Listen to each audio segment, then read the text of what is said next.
Conclave എന്ന സിനിമയിൽ പുതിയ പാപ്പയെ തിരഞ്ഞെടുക്കാൻ വേണ്ടി കാർഡിനൽസ് എല്ലാവരും കൂടി സിസ്റ്റൈൻ ചാപ്പലിൽ കയറി വാതിലടച്ച് കഴിയുമ്പോൾ ഡീൻ കാർഡിനൽ തോമസ് ലോറൻസ് സദസ്സിനെ അഭിസംബോധനയാണ്. അദ്ദേഹം പറഞ്ഞു, സെർട്ടനിറ്റിയാണ്, ഉറപ്പാണ് നമ്മളൊക്കെ പേടിക്കേണ്ട ഒരു പാപം. സെർട്ടനിറ്റി എന്ന് പറയുന്നത് അത് നമ്മുടെ യൂണിറ്റി ഇല്ലാതാക്കും. സെർട്ടനിറ്റി എന്ന് പറയുന്നത് ടോളറൻസിൻ്റെ ഏറ്റവും വലിയ ശത്രുവാണ്. നമ്മുടെ വിശ്വാസം എന്ന് പറഞ്ഞൊരു ലിവിങ് തിങ് ആണ്, ജീവനുള്ള ഒന്നാണ്. നമ്മുടെ വിശ്വാസം ഒറ്റയ്ക്കല്ല നടക്കുന്നത്, നമ്മുടെ വിശ്വാസം സംശയത്തിൻ്റെ കൂടെയാണ് നടക്കുന്നത്.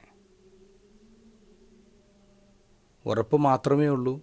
സംശയങ്ങളില്ല എങ്കിൽ പിന്നെന്തിനാണ് മിസ്റ്ററി, ദൈവിക രഹസ്യങ്ങൾ? രഹസ്യങ്ങളില്ലെങ്കിൽ പിന്നെ വിശ്വാസത്തിൻ്റെ ആവശ്യമില്ലല്ലോ. അതുകൊണ്ട് നമ്മൾ പ്രാർത്ഥിക്കേണ്ടത് സംശയമുള്ള ഒരു പോപ്പിന് വേണ്ടിയാണ്. സഭയുടെ ചരിത്രം നോക്കുമ്പോൾ സഭ ഉറപ്പോടുകൂടി പഠിപ്പിച്ച പല കാര്യങ്ങളുണ്ട്. പക്ഷേ കാലത്തിൻ്റെ മാറ്റമനുസരിച്ച് ചില കാര്യങ്ങളിൽ സഭ മാറ്റി ചിന്തിച്ചു എന്നുള്ളതാണ്. ഫോർ എക്സാമ്പിൾ, സഭയുടെ പുറത്ത് രക്ഷയില്ല എന്ന് പഠിപ്പിച്ചൊരു കാലം ഉണ്ടായിരുന്നു. പക്ഷേ രണ്ടാം വത്തിക്കാൻ കൗൺസിലിൽ കൃത്യമായിട്ട് മറ്റു മതങ്ങളിലും സത്യത്തിൻ്റെ അംശമുണ്ടെന്ന് സഭ അംഗീകരിച്ചു. അപ്പോൾ ചില കാര്യങ്ങൾ, ഉറപ്പായിരുന്ന ചില കാര്യങ്ങളിൽ സഭ മാറ്റിയിട്ടുണ്ടെന്നുള്ളതാണ്. പക്ഷെ സഭ ഒരു തരത്തിലും മാറ്റാതെ ഉറപ്പോടുകൂടി മുന്നോട്ട് പോകുന്നൊരു കാര്യമാണ് പരിശുദ്ധ കുർബാന. അതിൽ തർക്കങ്ങളില്ല.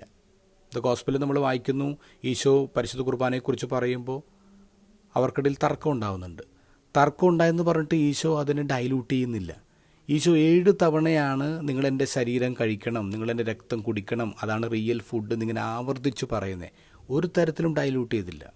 അതിനർത്ഥം എന്താ? പരിശുദ്ധ കുർബാനയുടെ കാര്യത്തിൽ സഭ സേർട്ടനാണ്, സഭയ്ക്കുറപ്പാണ്.